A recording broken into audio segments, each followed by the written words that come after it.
So, are you wondering how long it's going to take for you to sell your house? Here's one thing that can impact the timeline. Right now, the number of homes for sale is growing. The green on the graph shows not all growth is from new listings or homeowners who just put their homes up for sale. It also shows that some homes are sitting on the market longer. These are the active listings that are in blue.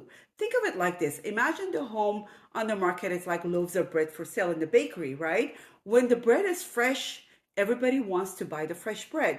But and when it's an older stale loaf, not many people are going to be interested in that, are they? The same is true for homes.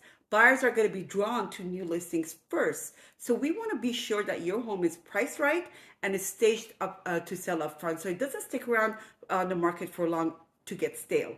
And I can help you with that. I know how to build a strategy so your home is set up to sell quickly, even as inventory is growing. Feel free to reach out to me. Thank you for watching. Carolyn Alverdian from Real Estate by Carolyn over at Balboa Real Estate, putting you first every step of the way.